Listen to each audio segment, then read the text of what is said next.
views, what he has seen and heard so far this afternoon. And then we'll ask Jack Warshaw to look at the whole issue.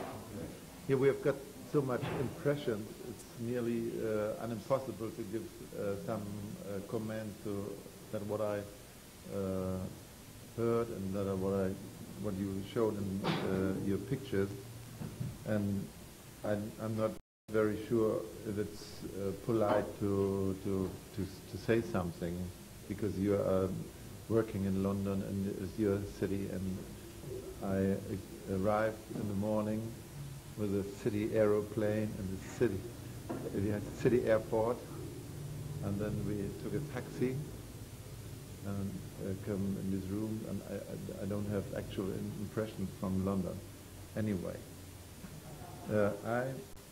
In general, I agree with the ideas from Terry Farrell and from John Thompson. We just talked about projects in Berlin. The different positions, the Berliner positions are the 2 points. First, my first impression is you start all the time. You start with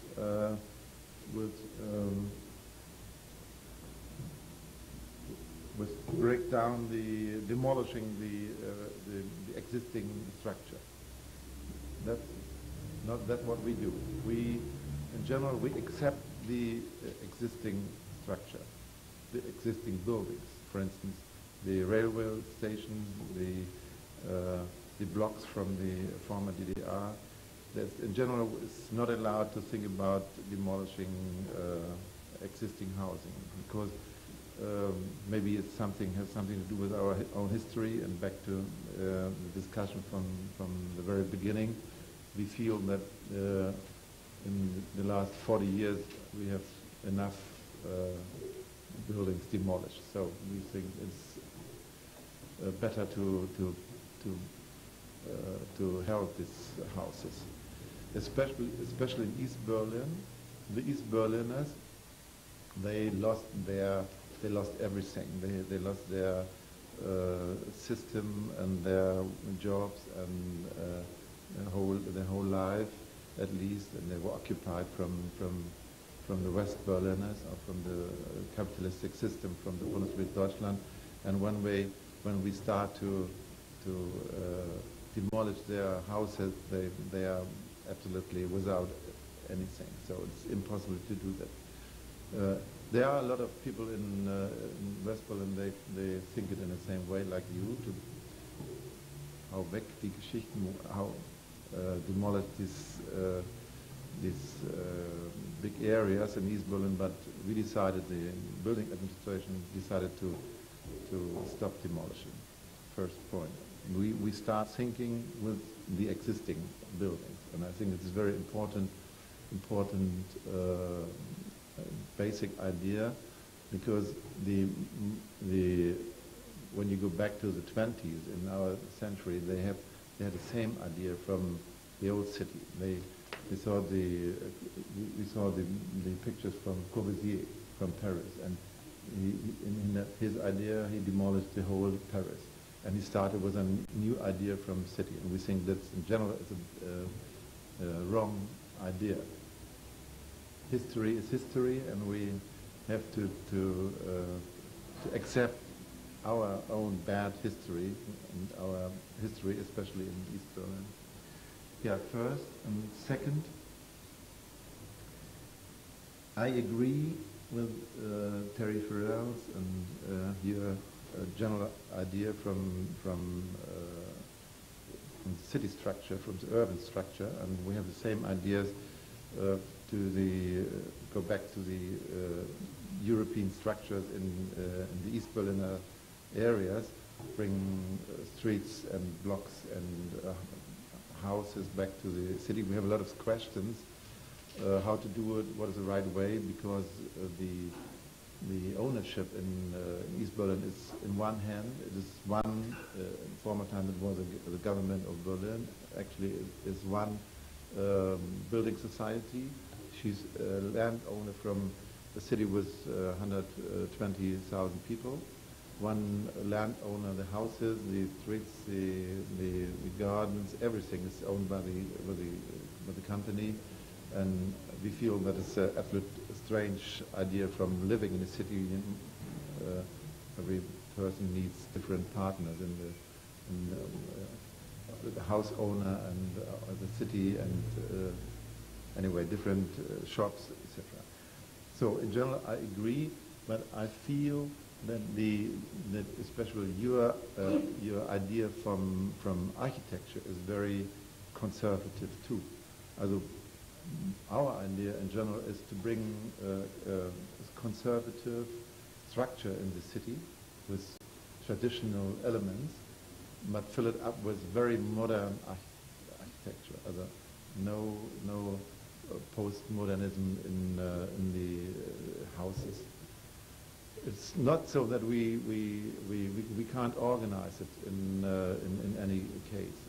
At least it is a problem of the house owners and the architect. But if you ask me, and if I decide to bring house owners in contact to architects, I prefer architects who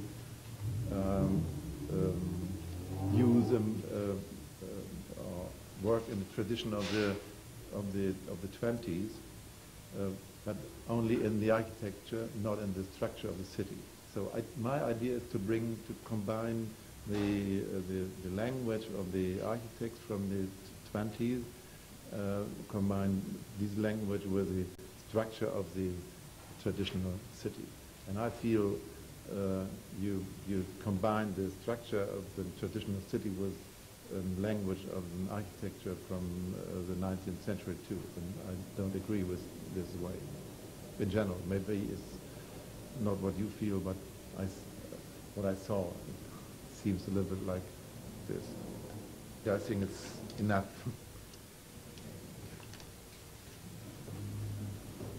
We shall follow on that theme then, I think.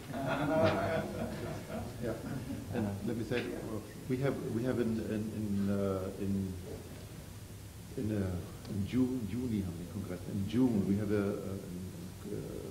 congress organized from our administration, and I just invite him to take part in this congress. We're thinking about how to organize this huge cities from East Berlin back to in the way you did, and I think it's very necessary for me to meet him. Mm-hmm. So this is what the money I spend, or the government spend to come to London, is very necessary. Absolutely. This is what this forum is for: to meet people and to talk to people, and to talk to people who are of different persuasions as well, if one might say that.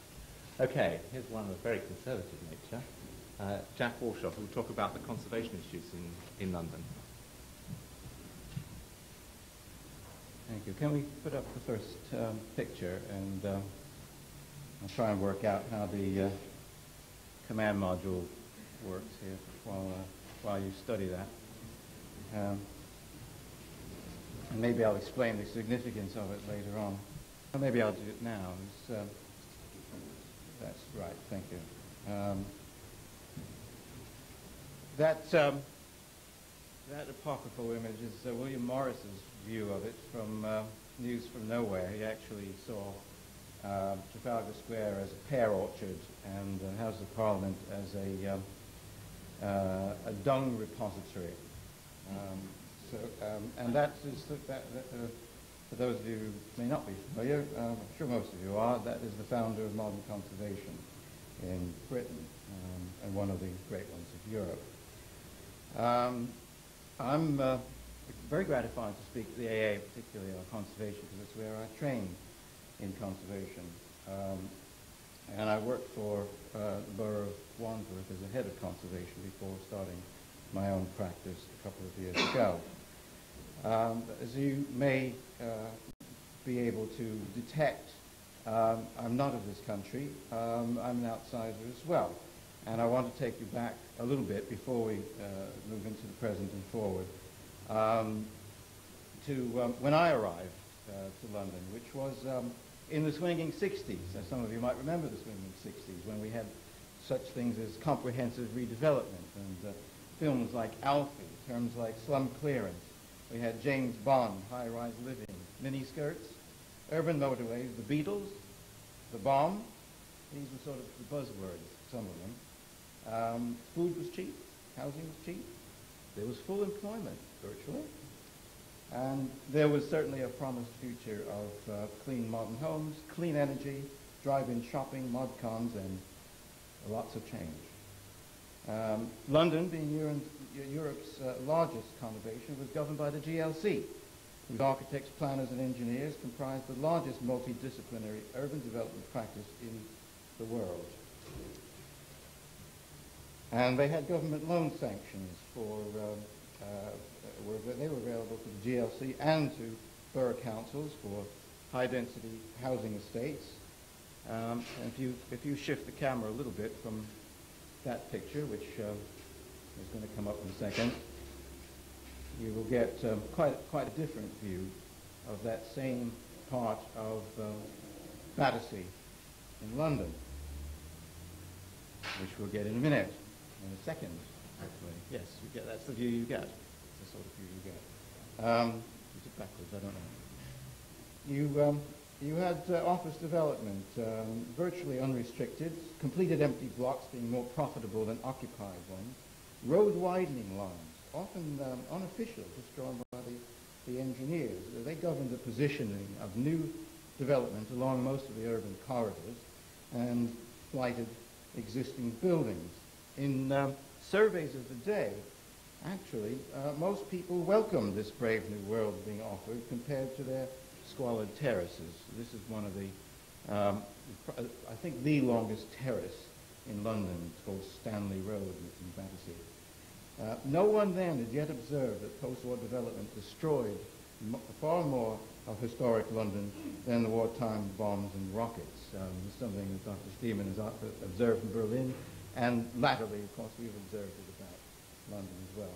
And that the new housing ghettos being created would soon produce a colossal social and economic miasma, desperate measures of the quick sell-off, massive remedial programs, wholesale demolition after 20 years or less, and that there would be an office glut, or that the downside of demand-led road building was the death of the city. Goodbye London, the death and life of great American cities, the property machine, and other such books had not yet been written.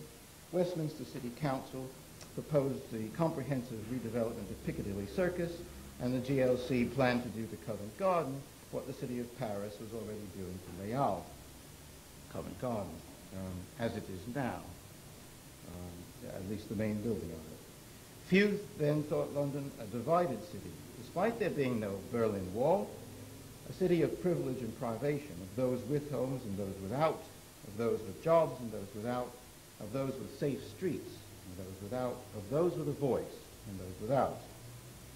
But there had been some voices raised against the trend and the trendies when poet laureate John Betjeman, for example, lamented the destruction of the Euston Arch. A martyr in stone was created. When, following campaigns by the Civic Trust and others, demolition of listed buildings was for the first time brought under control and conservation area legislation was enacted, it was already clear that V. Radius was not only a mirage, but a disaster far inferior to what had been swept away a few years earlier. And ironically, this is a view of the Alton estate, Roehampton.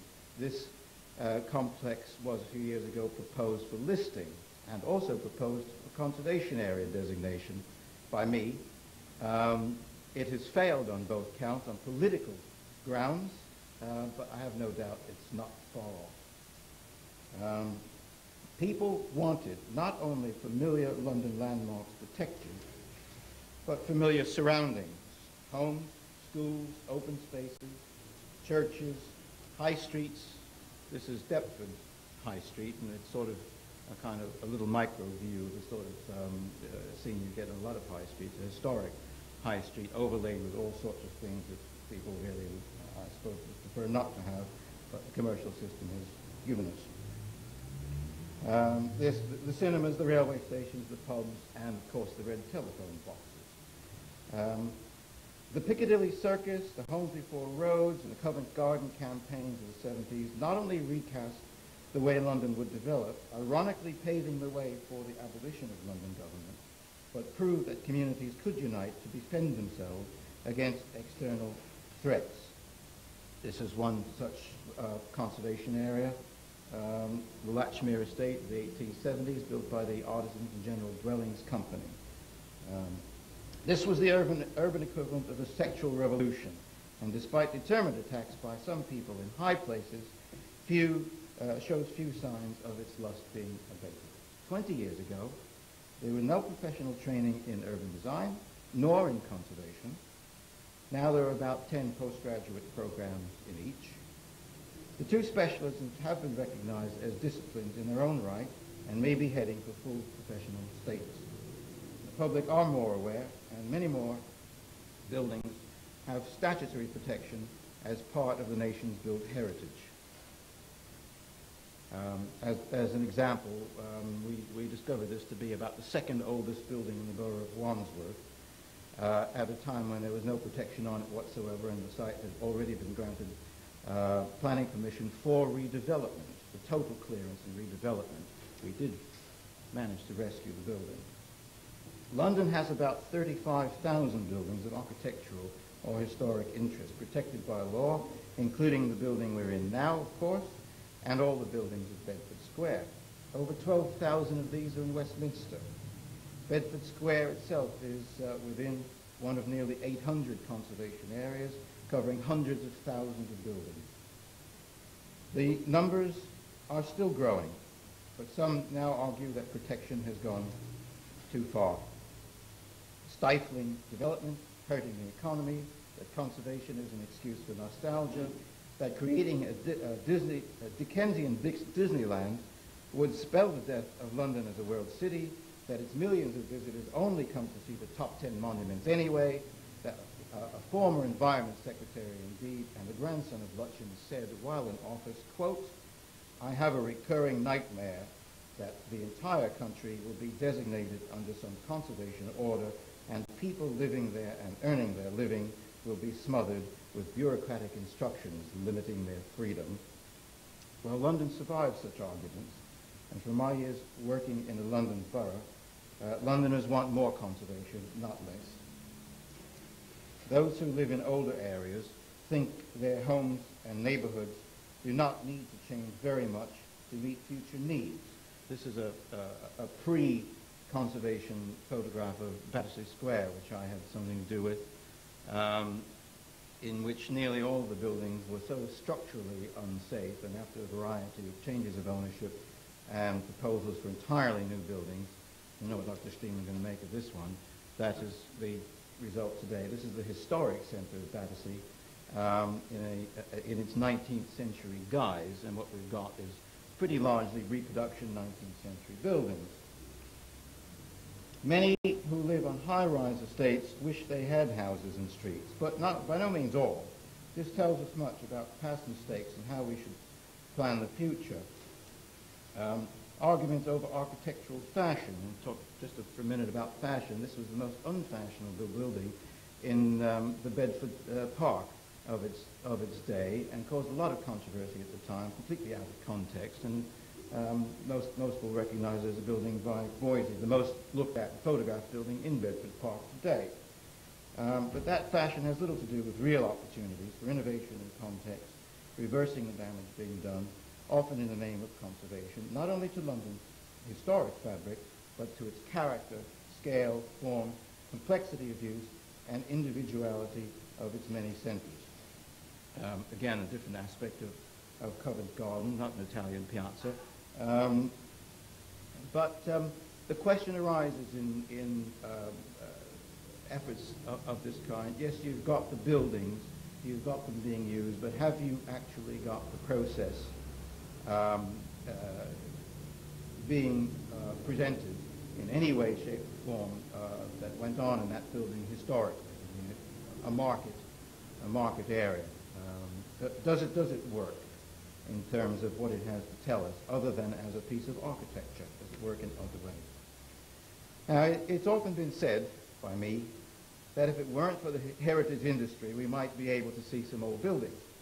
For some years, the majority of all work undertaken by the construction industry in London, and for that matter the UK, has been, in fact, refurbishment of existing buildings. The industry takes over. Conservation in one form or another is an 18 to 20 billion pound industry. I call it conservation hesitantly, but it would fall into the refurbishment category. But we're often deceived into mistaking the sanitized, scraped, faked, reconstructed, or simply retained as facades for the real thing. On the left, this is part of a cottage estate, and this is what one local authority was actually glorifying as refurbishment of the sort of arts and crafts oriented designs that had been created in the 20s on an entire estate.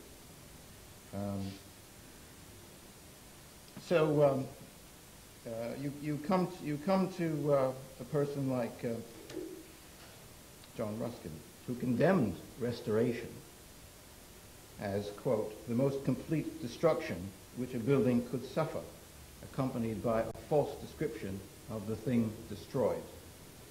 Now, in order to tackle conservation, therefore, in London, perhaps we ought to have some idea of what we mean by conservation. Is it that? Is it being hijacked by commercial interest because it pays? Is it about the great works of the great architects? This is Battersea Town Hall by E.W. Mountford of 1892. Or about folk memory, about legibility, the effect of the whole urban fabric upon the vitality of local life? Is it about craft and beauty, or about the recycling of buildings capable of being recycled or adapted in the interest of the community? Does it make economic and political sense? Can it hold any brief for any particular style or period? Or is taste commonly confused with judgment of what is important historically or architecturally? Is it popular, populist, the preserve of a fogey elite? Is it independent of boom and bust cycles? Is it, at times, all of these and more? Is money the enemy, and too much money fatal? Conservation heaven would be, perhaps in London, a London in which a building would be demolished only when it has no architectural, historic, social, or functional value, cannot be repaired or adapted for any other use, is an eyesore in context, and is to be replaced with something better. Discuss. It has been discussed at great length, most notably in the #1 Poultry Inquiry, which is why that image is up there. I wonder what Big Jim would say now if he were watching this. Can London continue to afford expensive rescue, repair, and refurbishment operations, and they are more expensive than new build, generally speaking, for thousands of rickety buildings annually, purely to keep up appearances of a great historic city? Aren't they only a skin-deep mockery of serious conservation anyway? Are they not weakened, gutted, or virtually rebuilt in a vain attempt to cope with the demands of the technological age and the building regulation? Should we not clear the cobwebs, embrace the cathedrals of Mammon, the smooth-skinned seduction of glass and polished ashlar, the identikit module, the building on the left is Foster's own building in Battersea, in which, much to the dismay of us at the time, he managed to close off a section which was meant to be the access to a public riverside walk, and it's still gated off. Or can London afford not to properly conserve? What is actually happening to the majority of old buildings, whether of great or dubious distinction, which are unlikely to be candidates for redevelopment until they fall down? Most of London buildings are houses, and increasing numbers of them are either deteriorating or falling prey to cowboys and double-glazed salesmen. This is a double glazing effort by the London Borough of Lambeth. I show you this. This is a before picture, and the same picture afterward. Same building. Can they even be monitored, let alone looked after? This is St. Stephen, Roslyn Hill, a very notorious case of a church that's been derelict since the 1970s, arguably the finest building by SS2 Toulon. According to English Heritage, about 1 in 30 historic buildings is at risk. Is the gap widening between protected classes of building, for that matter people, and the rest? How does London compare with other European cities in the Conservation League tables? Well, little if any evidence exists on this topic, but it would appear that while British expertise is highly rated, London would probably be relegated below Paris, Amsterdam, Prague, that's Prague, St. Petersburg, and many other cities in achievement. Why are most attempts at modern buildings in context so banal? Perhaps this question should be referred to those responsible for training building professionals and determining who is allowed to design and construct buildings. How can fewer than 60 conservation officers properly look after all this built heritage in London? That's how many we actually have in the public sector. The answer is that they can't. Some London boroughs, for example, have no conservation staff at all. Most have only one. The only overview, supposedly, is provided by the London Region of English Heritage, whose dwindling staff could hardly be more demoralized than at present, with the threatened scrapping of the two-tier system of control for 90% of London's historic buildings. And we needn't look back very far to remind ourselves of what it was like without conservation. This is now a conservation area. Someone granted planning permissions for this. Should planners justly be held responsible for the mess London is in? Does London set the pace of conservation nationally? Quite a good example of a church which has been a threatened building. It nearly got demolished and has been very well restored and now has a thriving congregation. I don't think it can be judged as a whole because its conservation functions are primarily the responsibility of each borough and have been for some time. But it is probably not doing so well as a number of medium-sized cities such as Bath, Canterbury, Winchester, Edinburgh, Durham, and many others. London shares its conservation dilemmas with many other places, and urban conservation is linked with other forms of environmental conservation. The principal conservation issue for London is whether it has a place on every agenda and in the thinking of every environment professional. For London, the sustainable city will be the city conserved. Moreover, if we believe with Tom Turner, who wrote in the Urban Design Quarterly, quote, the cities of the future, like those of the past, should be amongst the great artistic creations of civilized people, then we must also see the city of the present as our only chance to reshape that future. This is not a rehearsal, of course. There are no retakes. If we do it badly, we cannot do it over again in our lifetime.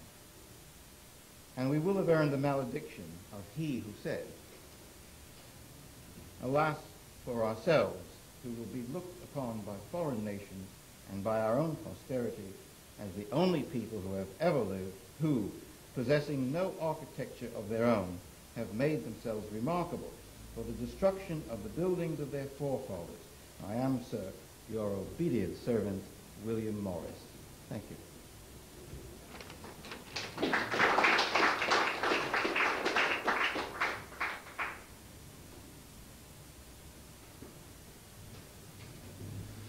Thank you, Jack.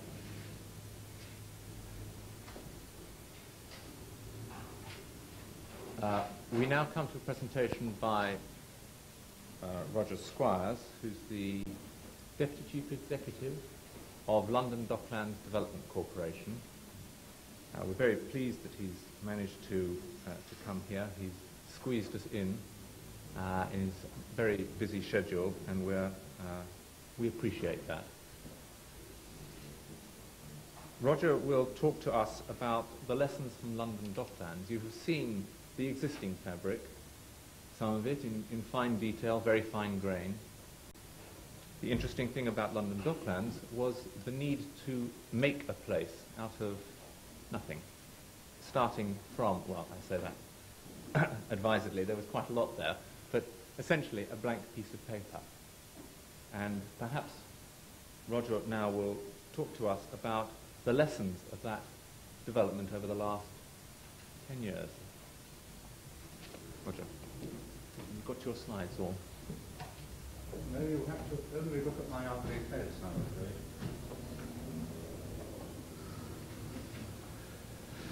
Ladies and gentlemen, thank you for asking me to be with you this afternoon.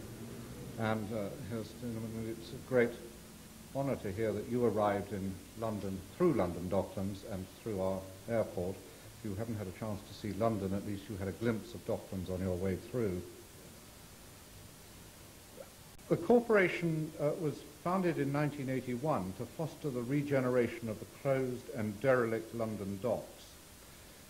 10 years on, it is about halfway through the task of regenerating the area under its control. And before seeing what conclusions can be drawn from its activities to date, it would be sensible to look at the achievements so far. The corporation, which was established under a government act, took over certain powers from the local authorities responsible for London Docklands, principally planning powers and land assembly powers, to speed and regenerate, foster the regeneration and redevelopment of the area of the closed docks. Its responsibility covers some 22 square kilometres, stretching some 10 kilometres in length eastward along the River Thames from Tower Bridge in the west to Galleons Reach in the east. At the peak of the activity of the docks, they provided employment for some 100,000 people, but when the corporation was formed, employment in the area had fallen to 25,000. The corporation's policies, which have been to promote mixed development of both residential and business activities, has led to a more than doubling of these levels, so that employment currently stands at around 52,000. And our most recent research indicates that this number can be expected to increase to about 100,000 by the end of the century. In 1981, the residential population of the area was some 40,000 people, and this has increased to 60,000 today, and is hoped to rise to 100,000 again by the turn of the century.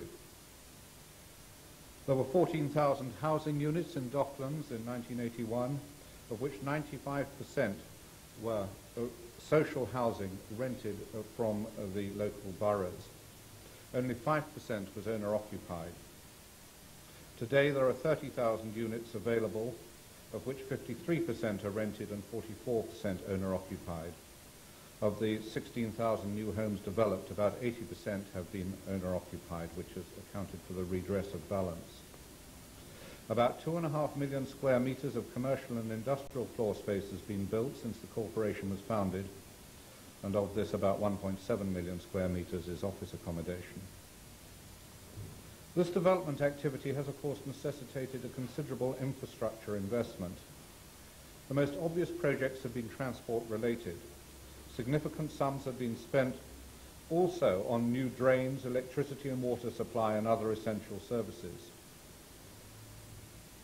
The first key transport proposals promoted by the corporation have been the building of a completely new railway, the Docklands Light Railway, to connect Docklands through to the centre of London, and now having its western terminus at the Bank of England. The original network was opened in 1987 and consisted of 13 kilometres of track. Although initially there were some teething problems with the efficiency of the system, and these were undoubtedly exacerbated by the opening of the link to the Bank of England in 1991, the network is now working efficiently and meeting 98% of its targets. This is a higher success rate than either London Transport or British Rail can achieve at the present time. There is a new eastward extension of the light railway into the Royal Docks in the Far East, some 10 kilometres in length, which will open later this year. The second vital piece of infrastructure has been the new Docklands highways network, stretching the length of the corporation's area some 10 kilometres and providing new 4-lane roads running east-west through the area. 2 kilometres of this road is in tunnel to avoid disturbance to the local communities already established in the area, and they opened 2 days ago, as you may have seen in the press. In addition to these major road and rail projects, other transport improvements promoted by the corporation have included new bus networks, a river bus service utilising the Thames as a scheduled passenger service for the first time, and providing an environmentally friendly link right the way from Chelsea in the west to Greenwich in the east. This successful venture, to Greenwich in the east, and it also links with the city airport, which was specifically designed for short takeoff and landing whisper jets located at the eastern end of the Docklands, some 15 minutes drive time from the City of London. This offers links to more than a dozen European destinations and is proving an ever more popular alternative to the hassle of Heathrow. The planes, which are particularly quiet, do not disturb the local area, and residential accommodation is happily built within a few hundred yards of the airport. Further transport improvements are also planned, including the extension of the Jubilee Line underground from Westminster through the South Bank, including Waterloo and London Bridge stations, and through to the Surrey Docks and the Isle of Dogs, and further eastward to Stratford. The major £2 billion addition to London's underground network will bring many benefits to the East London as a whole and improve Docklands links with the centre. Other planned projects include further river crossings for the Thames, vital to knitting East London together, with new bridges and tunnels proposed both at Blackwall and further east. There will be upgradings of the A13 to further improve the road network. Altogether, the corporation has invested about £1.4 billion of government funds to date and attracted private investment of about £9 billion, a private sector to public sector ratio of 6.7 to 1. Given the extent of these achievements, it's appropriate to reflect on the lessons learned so far, so that not only can they be applied to the development of the remainder of the Docklands area, but also so that they can be passed on to the promoters of other similar projects. The largest criticism of the corporation to date is that it is a failure, and the principal reason that it is a failure is because the infrastructure investment was not made early enough.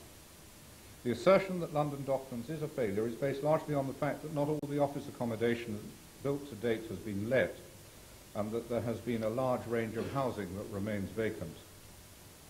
It's no secret that England in general and London in particular is undergoing the worst property slump since the 1930s, and it's natural that Docklands is suffering in this slump along with the rest of the southeast of England. Current vacancy levels in Docklands stand at around 40%, compared with those in the centre of the city of about 10%. However, these figures are not comparable because all Docklands buildings have been erected in the last few years, whereas of course the city office stock has been built over the last century. If you take the vacancy rate of buildings in the City of London completed since 1985, one obtains a similar figure to that in Docklands. On this criteria, if Docklands is a failure, so is the City of London. On the question of speed at which the investment has been made in infrastructure is always difficult for a government in a regeneration project such as this under consideration. Matching the demand for infrastructure with its supply is delicate because the lead times on infrastructure projects are considerably longer than those on normal commercial developments. If commercial development suddenly accelerates, as it did in the Middle 80s, it will always be difficult for major infrastructure investment to keep pace. Not only must the funds be sought through the public expenditure planning process, which runs on a 3-year budgeting programme, but also the necessary democratic processes must be gone through in order to obtain consent for such major projects as new rail and roadways. The speed with which these projects such as the Docklands Light Railway and the Docklands Highway, have been implemented, are a testament to the commitment of government rather than evidence of its sluggishness. For a major dual carriageway to have been threaded through the heart of a densely built area from conception to completion in 8 years must be a major achievement. Technical difficulties have meant that the scheme has been delayed, so that its completion did not coincide with the completion of the first phase of Canary Wharf, and this has been the subject of considerable criticism. However, the achievement remains great, and in the fullness of time will bring benefits to the area. We would all like to do better, and we could all have wished that these projects had been completed earlier, but in the final analysis, the track record seems good. This overall assessment does not deny that there have been some public relations disasters that have left the public mind permanently scarred. The troubled chaos surrounding the Pavarotti concert and the Docklands Ball are probably more talked about than the millions of successful journeys made daily by the tens of thousands of people working in Docklands today. Lesson: do not have a high-profile public concert to which major opinion informers of the city are asked, unless you can certain you can get the people in and out of the area easily. The second broad area of criticism for the LDDC's activities is that its development plans have not addressed the needs of local people. This question goes to the root of fundamental policy issues. An alternative scenario for the development of Docklands would have been to promote further social subsidised housing to meet the perceived needs of the growing local community. Many views suggested that this should have been the sole use of the redundant dock areas, thus significantly increasing the supply of socially subsidised accommodation in the area. As I indicated before, the area is one of considerable deprivation. When the corporation arrived, 95% of its housing stock was already of subsidised nature. A decision was taken that the redevelopment opportunity of Docklands should be viewed in a wider than local context, and that the development should be for the good of London and the South East as a whole, rather than merely used to satisfy local needs. The creation of a major new business district linked with appropriate social investment would not only be of significant benefit to London, but also to an economic stimulus to raise both the opportunities and expectations of local residents, and thus in time enhance the wealth of the area as a whole. Docklands has given London the tremendous opportunity of a lung for development close to the city. Located as it is only 5 miles from the Bank of England, its development ensures that London has a sufficient supply of commercial, office and residential accommodation to enable it to retain its position as a world city. This is not to say that the fact that development may not have created the job opportunities that exactly match the needs of local people at this point in time, but it is a problem that is surely better addressed by increasing the ability of local people to take advantage of new job opportunities than by perpetuating the cycle of deprivation by only giving them access to low-quality housing. In recognising this, the corporation have realised the vital importance of increasing the educational standard of the area, and it has therefore been investing heavily in education and training. £40 million was spent in the period 1988 to 92, in addition to the normal expenditure by local education authorities to improve standards. This has resulted in major contributions to 6 new schools, a 6th form college, 4 new training advice centres, and additional 2,000 further education places.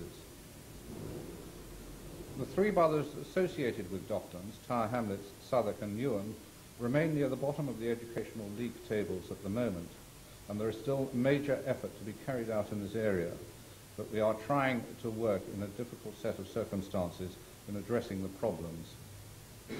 We have also been attempting to deal with some of the other social problems of the area, and in particular in the housing field, where some 1,700 new residential units have been built and 7,000 existing council flats have been refurbished. While Docklands is often accused of having ignored low-income housing, the reality is that we now have the largest group of social housing projects going on anywhere in the country, in Beckton and in the Surrey Docks. Other key corporation initiatives have been directed in the health field, where we've concentrated on supplementing the national health system's investments in the area to ensure the health needs of the growing population are properly planned and provided for. This has included not only funding a number of facility studies, but also providing capital grants to health centres, drug abuse units and other similar buildings. Community facilities such as community centres, children's centres, family centres have also been funded by the LDDC. Much has been done, but much remains to be done. It will take time to create all the necessary ladders to enable local residents to fully participate in the economic growth of the area, but the eventual success will immeasurably improve their well-being. The third principal area of criticism is that the area was not developed the third principal criticism is that even if the area was not developed as housing, the Canary Wharf development and associated office activity on the South Quay was inappropriate. The proponents of this view consider that the correct development for Docklands might have been based on workshops and light industry rather than major office complexes. First of all, it must be understood that the LDDC had little control over the development of the Isle of Dogs in the early stages. As a matter of fundamental government policy, the government created an enterprise zone in the Isle of Dogs. That is to say, it deliberately removed all planning controls and gave significant tax benefits to any development that developers wished to build. Its avowed intent was to lift controls and see what happens. Such enterprise zones were set out elsewhere in the country and have led to the Meadow Hall development in Sheffield, the Cherry Hill development in Dudley, and the major shopping centre in Gateshead. On the Isle of Dogs, the result was Canary Wharf. At the time that Canary Wharf was conceived, the centre of London was entering a period of rapid growth and demand for offices. Rentals were rising fast at 30 and 40% per annum, and it appeared that planning controls would be so tight as not to allow the creation of appropriate space for the growing demand of the financial sector. It was inconceivable that London, as the most important financial centre of Europe, would not find itself in a position to be able to accommodate the office demands of the financial services sector. The Isle of Dogs produced a sensible solution. Another growth area could have been provided further out, but this would have meant extended transport links and added to the burden of our travelling networks. London required a massive area for redevelopment, and this demand was able to be met in Docklands. London's role as a world city was in jeopardy in the middle 80s, and it was fortunate that at the appropriate moment the redevelopment opportunities of Docklands became available. The subsequent oversupply may not have enhanced the prospects of property developers, but it has enabled London to rewrite its value for money arguments in the ongoing debate amongst footloose international businesses. We're most fortunate that Canary Wharf was built by the Reichman brothers to such high standards. Although they've been subject to considerable criticism, particularly since their financial collapse, the vision has left us with a development of extraordinary high quality. Whether or not the architectural style is enjoyed, nobody can deny the quality of the public spaces, with their granite curbs, York stone paving, and artist craftsman designed railings, benches, and lamp standards. The result is spectacular, an example to all future developments of the quality that can be created with care and attention to detail. The development has made its contribution to the office oversupply that London is currently experiencing. The consequence is that London rents have halved in the last 3 years, and occupiers currently have available to them a greater choice of accommodation than at any time since the war. Although this has created problems for the property industry, there is no doubt that it is to the significant advantage of London to be able to offer this range of choice. So what of the future? We're now moving towards the last phase of development in the Royal Docks at the eastern end of Docklands. My earlier comments have related especially to the Isle of Dogs. This is, however, only one part of our development area, and the one that has produced the most problems. It's for this reason that I have not dwelt at length on the successful new housing schemes in the Surrey Docks or at Beckton, nor on the successful conservation and refurbishment activities in Wapping and Shad Thames, which have resulted in the retention of many of our historic riverside warehouses as well as providing a fascinating range of living accommodation in converted buildings with river views. The Royal Docks will provide a different form of development. The area is large, stretching a distance the same as that between Buckingham Palace and the Bank of England, with some 350 acres of land for development, and a wide variety of uses will be established. In this development, we will, however, have to recognize the problems that have occurred in the past, and particularly learn the lessons from them. On the infrastructure front, we must recognize the difficulty of timing of infrastructure. Much of the infrastructure is in place in the Royals, and the lesson has in part been learned. The principal problems that arise from the long lead time necessary for big infrastructure projects, and attention must be paid to this, particularly at this time of slower development activity.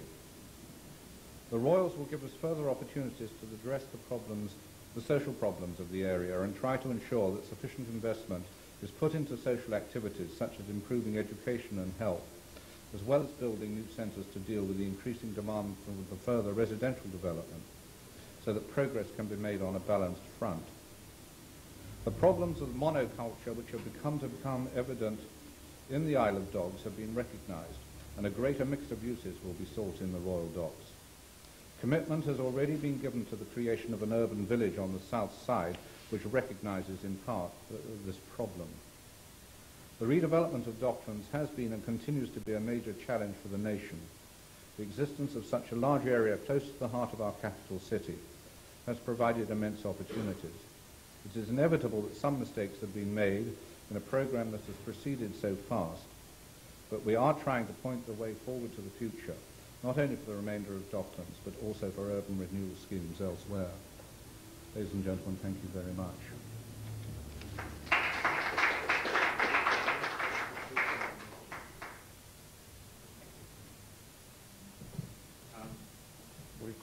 We've actually back on track again.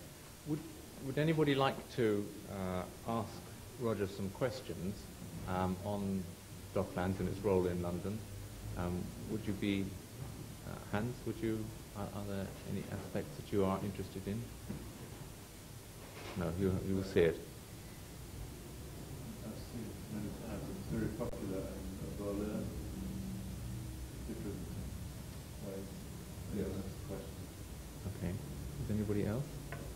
We'll move on to the next presentation. It's, in a way, as I said, when we're trying to put the conference together, it's a matter of getting the right people in the right slots, and sometimes the slots don't fit and the story gets a little bit disjointed. We have here Michael Hodges, who's a partner of Jones Lang Wooton, who operates out of Eastern Europe, if not Berlin? Out of London. Okay, but looks after Eastern Europe. He is standing in for Honor Chapman. Michael Hodges is a partner of Jones Lang Wooton, and will talk to us about the positioning of London and Berlin. In other words, how the international investment community views London and Berlin, and the advantages and disadvantages of both cities. For that, as Roger was saying, the sort of the footloose investors. Michael.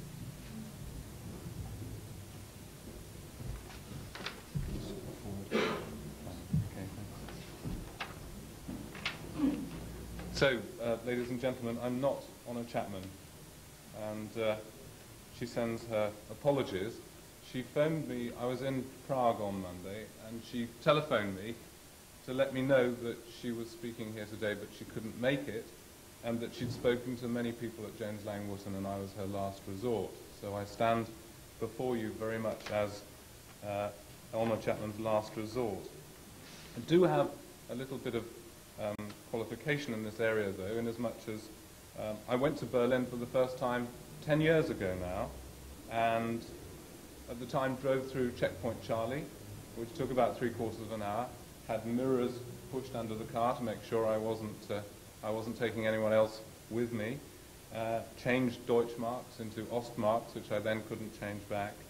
I also spent a considerable time then driving around East Berlin, which at that time, I must say, made a very favourable impression on me in relation to West Berlin, which, to my mind, felt very temporary at the time in architectural terms. East Berlin certainly gave me the impression at that time that it was here to stay, and its architecture reflected that. Perhaps it also was a reflection of the fact that the East Germans got the best bit of Berlin at that time. We've been, as a firm, I just press this. That's not a good start. We as a firm have been looking at London for 210 years. We've had an office here for 210 years in London. We've only had an office in Berlin for 3 years. I'm principally going to be talking about the office markets of both cities today and setting them in their context. I think it's important to understand that as an international investor or as a multinational organization, that companies or investors look at these and many other markets and make decisions which then ultimately affect what gets built.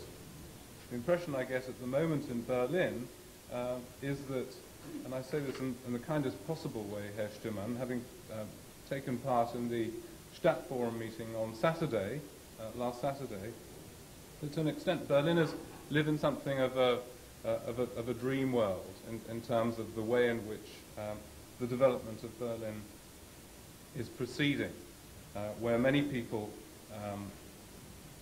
philosophize and take positions in relation to architecture without looking at all the other issues which also have an effect on what actually gets built. So we need to develop a perspective. London, I think, has a perspective, and Berlin clearly is developing its perspective at the moment. The fact is that London and Berlin both exist today. It's also common knowledge that neither will ever be finished. We're starting from here. We're starting with what we've got in London, and we're starting with what we've got in Berlin. In many ways, Berlin has an opportunity, looking forward, to start with a clean sheet in a way which London doesn't quite have, in as much as London and the whole process of redevelopment in London started many years before the process is actually now beginning to start in Berlin.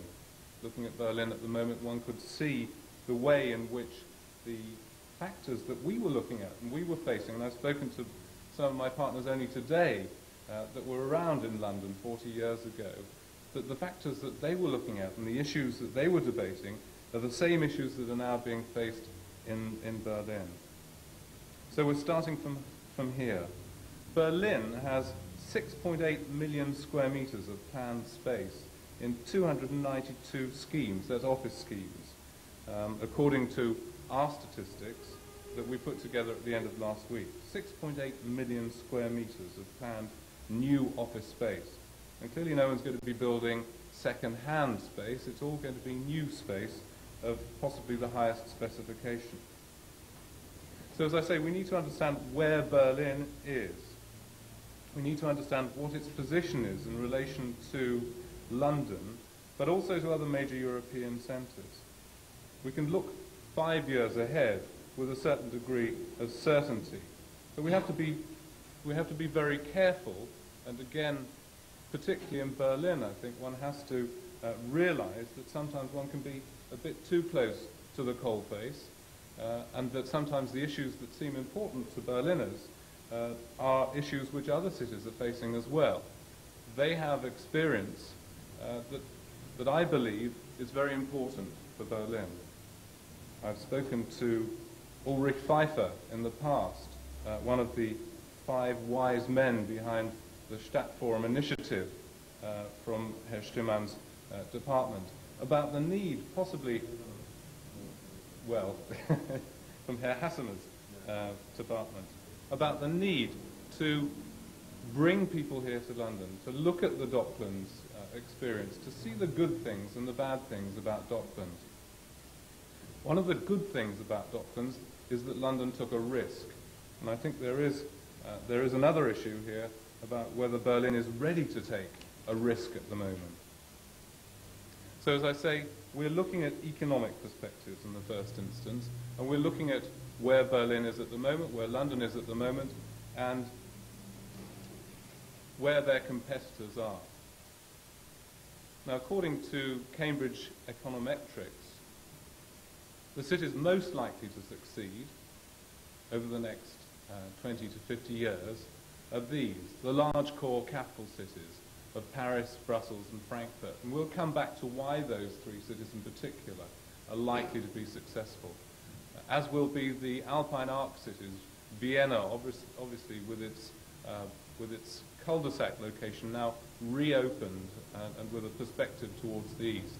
The large Spanish cities benefiting from EEC membership, and the Benelux cities right in the heart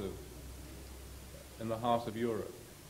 Those that fall behind in the quarter behind, the restored German cities, Berlin, Hamburg, and the Ruhr, with a future, the Ruhr cities, that is, all with a future, the Austrian regions, and the second-tier Mediterranean cities.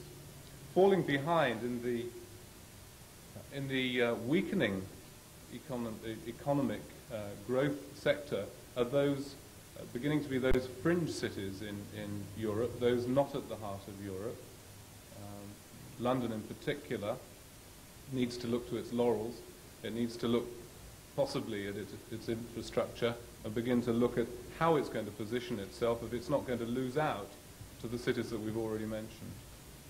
And then finally, those cities that are at the most risk at the moment, and they are very much the peripheral European cities. Now, from an economic point of view, it's very easy to understand why and how one can put together a list of cities which are going to succeed, arguably, and others which are possibly not going to succeed in the same way. There are three models that people use.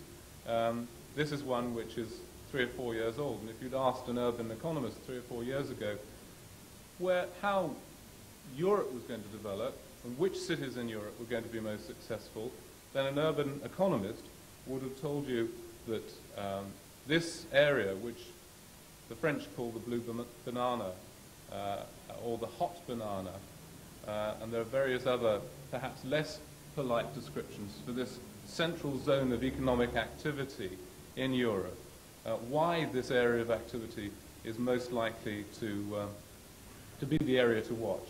And clearly, as a footloose investor, international investor, or as a corporation, one has to look at where the markets are and where the markets are going to be in the future before deciding on any investment strategy. So this is the area that a lot of people, a lot of urban economists in particular, feel is going to be the area to watch, where there's a concentration of wealth and where half the population of the EEC live. And clearly, Berlin is not in that area. There was a second theory going back about 5 years ago, which is therefore an older theory, linked to work style changes, which John Worthington talked about earlier on.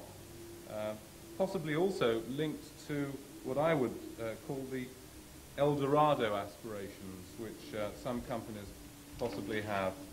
Those of the footloose industries capable of moving down to the warmer climes in the same way that we've seen a drift from north to south or from east to west in the US.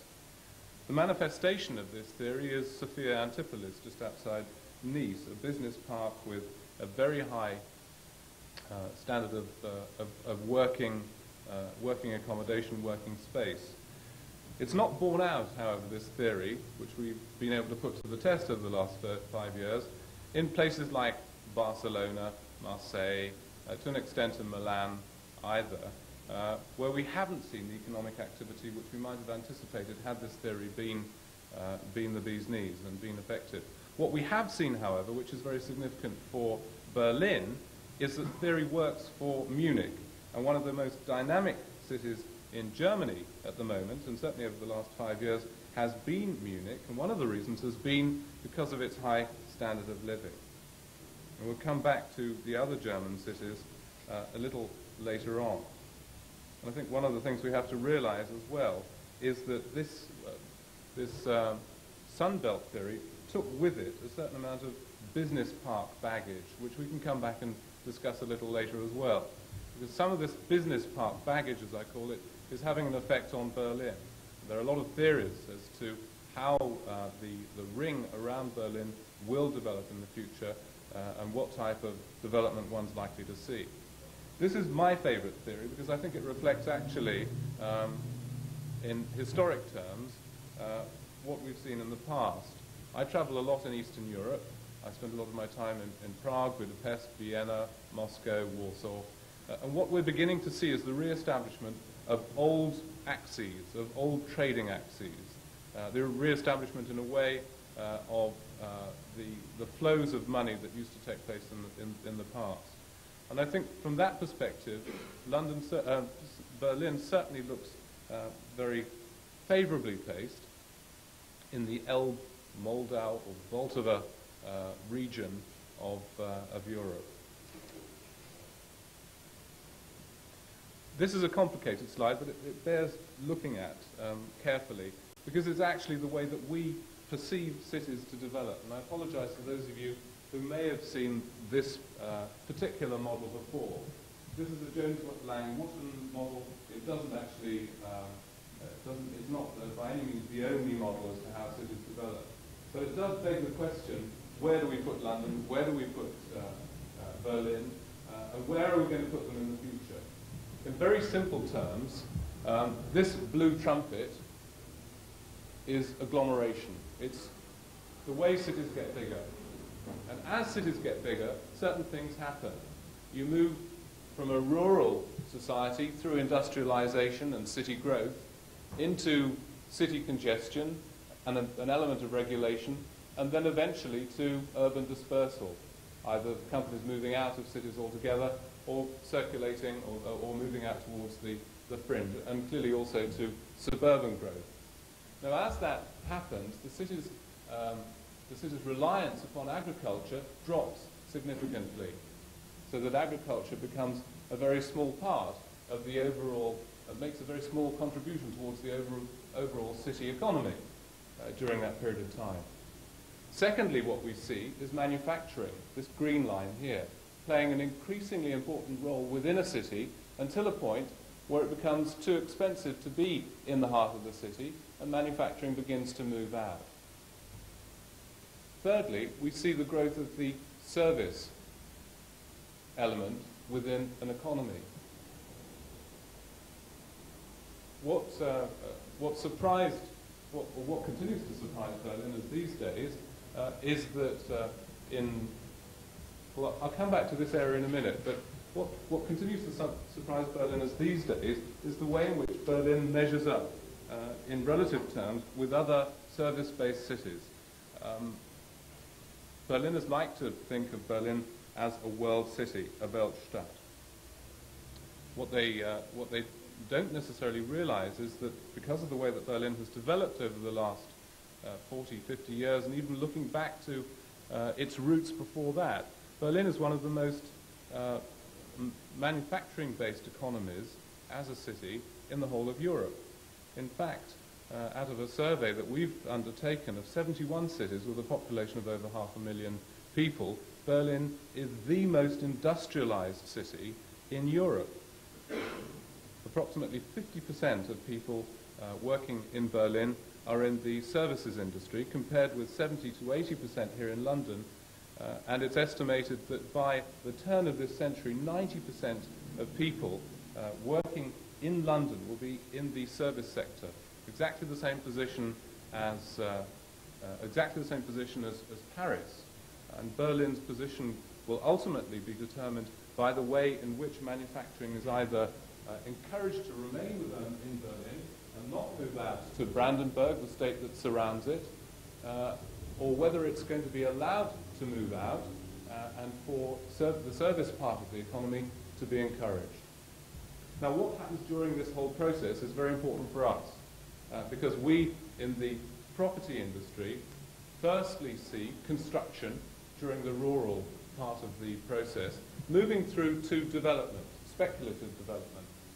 people building buildings without knowing who exactly is going to move into them at the end of the day, and then through into investment, and then active trading, and finally sophisticated portfolio management. If we were to place Berlin and London on this graph at the moment, then we'd find that London is somewhere here. Berlin may very well be back here at the moment. If you look at all the cities, you get a very complicated picture.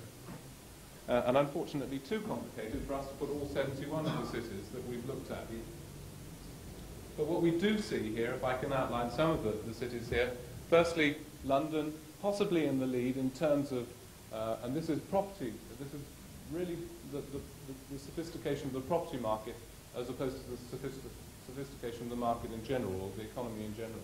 But in terms of the sophistication of the property market, we see London leading, Brussels, Frankfurt and Paris following closely behind, then Rotterdam, Stockholm and Zurich.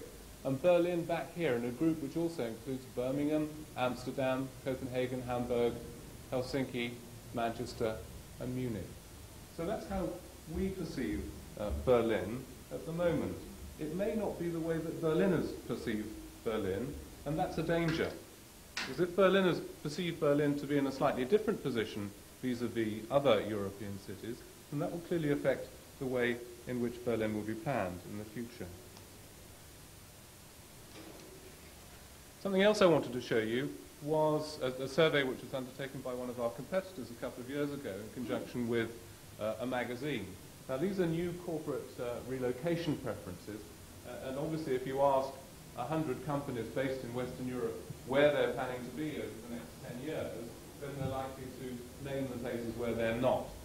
Hence the reason that, for example, London and Paris score relatively low. The interesting thing is the way in which Western companies perceive some of the growing markets, Prague, Budapest, Warsaw, Moscow, where there's a relatively low level of economic activity. And Berlin scores very high on this one. So clearly a lot of companies are looking at Berlin at the moment in terms of corporate relocations, and that must be good news for Berlin.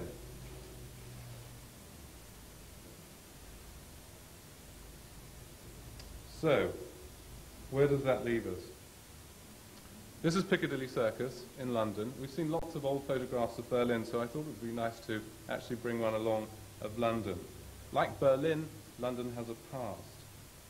Interestingly, the development of Berlin has perhaps been certainly between 1871 and 1939, when the population of Berlin quadrupled. The pace of development of Berlin has possibly been a little faster than that of London. As I said earlier on, the post-war reconstruction process in London was actually started some 40 years ago. But the interesting thing is that it didn't start overnight. London wasn't reconstructed overnight. And it was only in the mid-50s that the major parts of the City of London, for example, which had been destroyed during the Second World War, were pieced together. And mistakes were made in the same way that Docklands readily admits that mistakes were made. Risks were taken, mistakes were made. For example, Route 11, a motorway that goes from nowhere to nowhere, right in the heart of the City of London. And the high walk system. And these are areas from which Berlin can certainly learn for the future. But post-war reconstruction and planning went on, and we have now a London which looks something like this in terms of occupiers. These are the people that are actually here in London at the moment. Foreign banks taking up 15% of central London office accommodation, UK banks taking up 12%, so a quarter of the space taken up by banks alone. Government accounting for 17%, professional services 8%, and then other peripheral activities below 10%, and finally corporate activity accounting for another quarter of the space. In terms of market activity, and this is also very important, very relevant for Berlin, because Berlin's got to look at how it's going to, if all these square meters are built as quickly as they may be built, Berlin's got to look at who's going to be taking them up and how quickly it's all going to be taken up. This is a pattern which exists in relation to London. Now here you'll see in millions of square feet, unfortunately, not meters, the way in which Big Bang, that's the deregulation of the financial services system here in London, had a profound effect on the take-up of office space in the mid-80s, and then dwindling back to the sort of levels that we were beginning, or that we were used to seeing in the in the early 1980s. And this has led, as Roger Squires has also already mentioned, this has led to an oversupply, which in global terms, in central London, accounts for something like 12 to 15% of total supply. In other words, for every 100 square meters of office space, 15% of that space is theoretically empty at the moment. This, of course, only reflects the space which is on the market and doesn't account for the space which is being held back by companies who know there's no point in putting space onto the market because they won't find anyone for it. Now, there are three scenarios which you can project in relation to how the market's going to develop here in London. And we could debate all day which way, whether we're going to go the yellow way, the blue way, or the red way between now and 1996. But I think the significant thing is that London is moving, that London does have an oversupply at the moment. One will inevitably in the future look back at this time as a blip, possibly. I remember a meeting that I had with Terry Farrell and Peter Rees, who's the senior city planner, about 7 or 8 years ago, when the two had met for the first time, and Peter Rees outlined an opportunity for the City of London to provide 20 million square feet of additional space within a relatively short period of time, this is back in 1986, to combat the threat, as the City of London saw Docklands and specifically Canary Wharf at that time. So there has been a significant amount of development over a relatively short period of time, and clearly that's led to an oversupply. An oversupply to an extent also has its positive features, however, and thinking back to the early 80s when it was impossible for banks to get into London, there was a real stranglehold on central London, and there was a real threat that people would go to Paris because there were places to expand and the skills were there. And that's something which the City of London has, for example, come to terms with. One unfortunate but also positive aspect of the recent terrorist attacks in London has also been the fact that London can respond relatively rapidly to the relocation of people who unfortunately have been bombed out in 2 major attacks here in London. So, let's move on from vacancy in London across to Berlin. Now this is the Potsdamer Platz, clearly before the war. The Leipziger Platz, and this is the octagon that was referred to earlier on in one of the previous talks. This is the Potsdamer Straße here. And this is an area which is particularly well known to me because we've been advising Daimler-Benz, one of the investors on the Potsdamer Platz, over the last 2 years as to what precisely they should do with the site that they've bought on the Potsdamer Platz. Now, just before the wall came down, that's what it looked like, and it doesn't look significantly different today. And just again, referring to the octagon, so that everyone can get their bearings, this is the old Leipziger Platz here, and you can see the pattern of the roads here. So that's what it looked like just before the wall came down, and as I say, there's been relatively little change in the immediate future. I think as an outsider looking into Berlin, and hopefully having lived in Germany for 3 years, also having a bit of an insight into the way in which the planning process in Berlin works, I could say 3 things about Berlin. It's characterized at the moment by debate as to the role in which Berlin will play, but possibly also, much more importantly, what Berlin will look like in the future. It's characterized by architectural competitions. Architectural competitions can be very good, but they can also, ultimately, if one's not careful, lead to the lowest common denominator type of architecture being applied wholesale in the redevelopment of the city. I think it's also characterized, unfortunately, by ill-advised parallels with other cities. And I think before making too many comparisons with other cities and before trying to learn the lessons of other cities, one needs to know where Berlin is in relation to other cities. So what sort of a city is Berlin? Well, firstly, clearly it's the biggest city in Germany. Now, that sounds a very simple thing to say, but one's also got to understand where internally in Germany the competition's coming from. Because Berlin faces competition in a way which London doesn't, from within the country. And clearly there are a lot of activities which are being undertaken in Germany, which will continue to be undertaken in Germany in the future.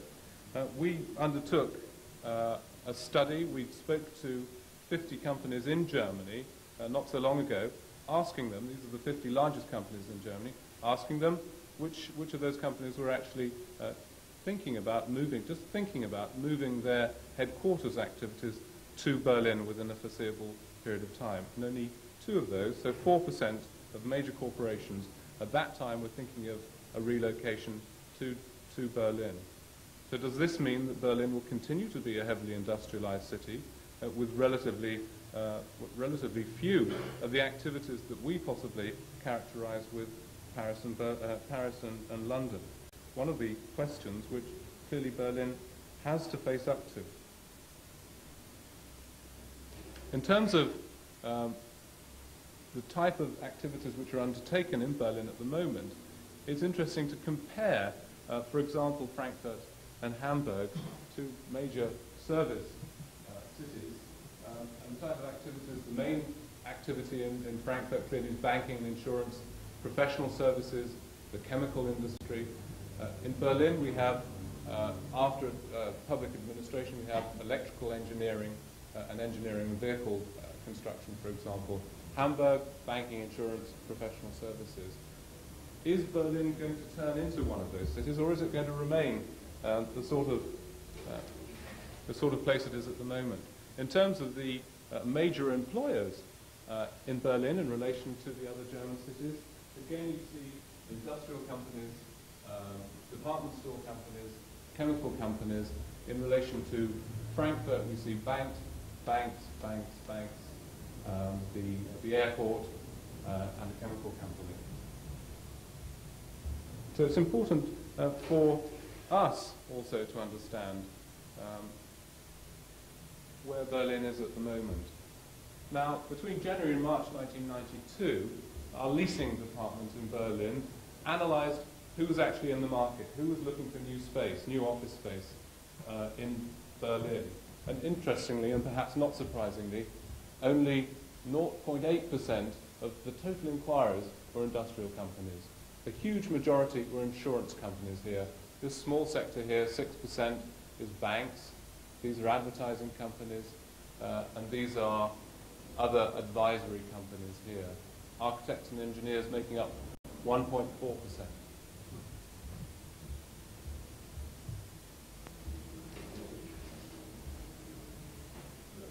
So, taking account not only of the economic aspects, which I think it would be relatively simplistic for us to do, but also taking into account who's there at the moment, who's going to move there in the future, looking at the planning situation, looking at demographic issues, looking at the local issues, the conservation issues, looking at infrastructure, looking at the urban design issues and the control issues, and looking at work styles, finance, and clearly the German structure itself.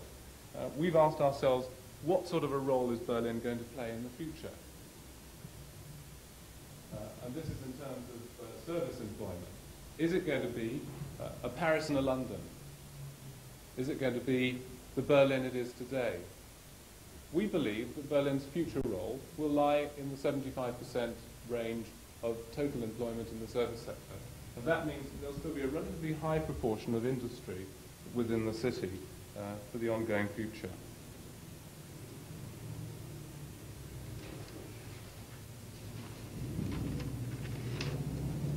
Something to end up with, though, because I think these are issues which need to be debated, and we can talk at length about why we think why we think this is the case at the moment. Going back to the development of the city and the complicated graphic I showed you showing the way that we look at the way cities develop, this clearly has an impact on supply and demand. Supply and demand has an impact on the highest rents. And here, and this is going back to June, so the middle of last year, if you looked at the whole of Europe, then some of the most expensive places to put your office would have been in the West End or the City of London. But interestingly, Berlin's not far behind, although trailing Frankfurt in Germany.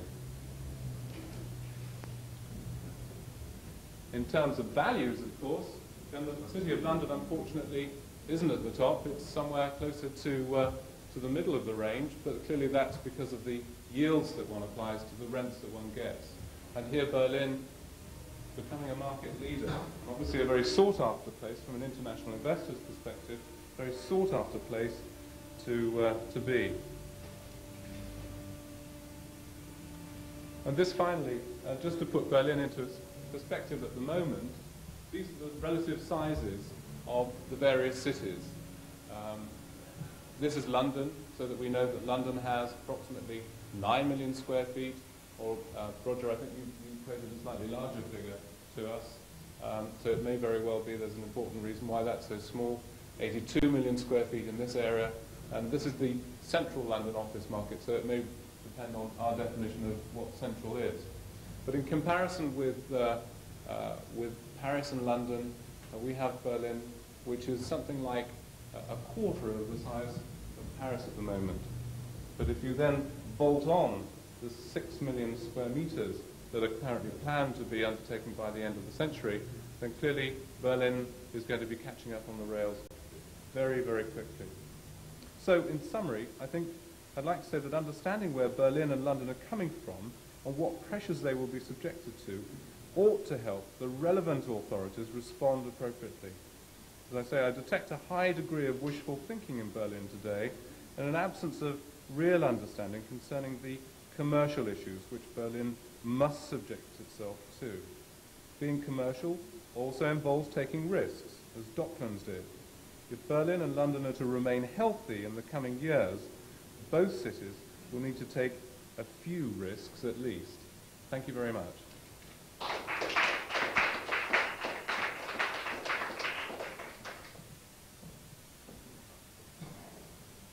And now we're sort of ending the day with a discussion and plenary session. I'd like Chris Glaister to sort of sum up, and then between Chris and Hans, really to sort of respond, and for you to say how you have found today, whether it has been of assistance to you, and whether anybody has any questions to ask you, or you have any questions to ask other people. So perhaps, Chris, would you just like to very quickly sum up, and then I'll ask you to come up for people to ask you questions, or people to ask anybody else questions. Is that all right? Chris Glaister is of Chris Glaister and Associates. He was a partner of Eisman Robertson and was involved in the Checkpoint Charlie project that you mentioned before. Chris. Thank you very much. I'm going to take off my jacket for this. What I've been doing during the course of the whole day is trying to take notes as people have spoken, and I've become quite impressed by the breadth of the discussion that's been going on and the number of different subjects that have been touched on. To sum it all up and make some sense out of it might be beyond my capability at least. So what I'm going to do is to just remind everybody, I think many of the people here have been sitting through the whole thing, but I see one or two that may have missed some of the parts. If I can go through this, Hans, and I'll try and remember the key points made by each of the speakers, and then having done that, try and pull it together into just a few observations, and then ask you if you'd like to respond to my summary, if you like. If there are other points that you think are more relevant, please pick them up then. We started off this morning with a presentation about Berlin, and Dr. Stimmann was put into the position of having to get the ball rolling, and did so by reminding us of the really peculiar or particular nature of Berlin. Its curious recent history and its particular problems, particularly from a planning point of view, have recently been converted from a split city into a whole, where at least half of the city has lacked proper planning documentation and proper planning procedures. He reminded us that there were no plans extant for the east, that there was no documentation, no zoning, and there was a complete absence of any of the kind of tools that we as professional planners are used to using in the West. He also made the observation that more damage had been done by planners after the war than had been done during the war in their attempts to try and rectify the situation. I think that was a point that was picked up by other people speaking later about London. I think Jack Warshaw made that point, and clearly that's a similarity. I was very pleased that you were able to outline, as a planner from Berlin, some very simple objectives. You may have noticed in the conversations here that London has a great sense of lacking clear direction.